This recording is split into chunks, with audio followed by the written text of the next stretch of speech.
Yes, bwana, vijana umeona hawa, vijana hawa hapa. Mimi leo natafuta mtu wa kwenda kufuturu naye. Umefunga? Umefunga? Wewe umefunga? Kweli? Wewe umefunga? Huyu hajafunga. Wewe umefunga? Umefunga? Umefunga kweli? Kama umefunga nataka ndio tukafuturu kwa matajiri. Sawa? Kwa sababu mimi huwa naokota na mimi naokotesha. Sawa? Asante baba Mwijaku.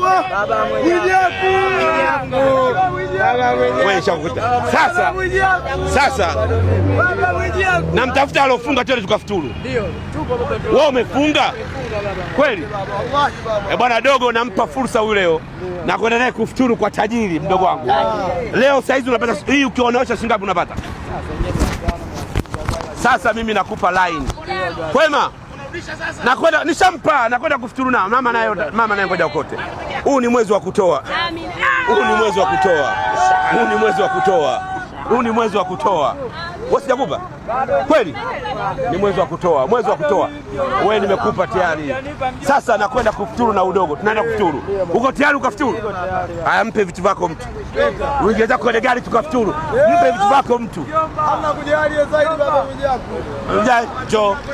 Dogo naondoka naye. Dogo nakwenda naye kufuturu, ingia. Njoo ingie kwa huko. Unakwenda kufuturu kwa matajiri.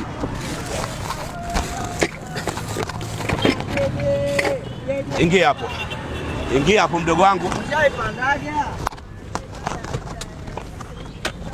Dogo, tunakwenda kufuturu kwa matajiri. Dogo huyu hapa naenda naye kufuturu kwa matajiri leo. Kwa tajiri na kufuturu. Nitakurudisha hapa sabini. Wenzetu.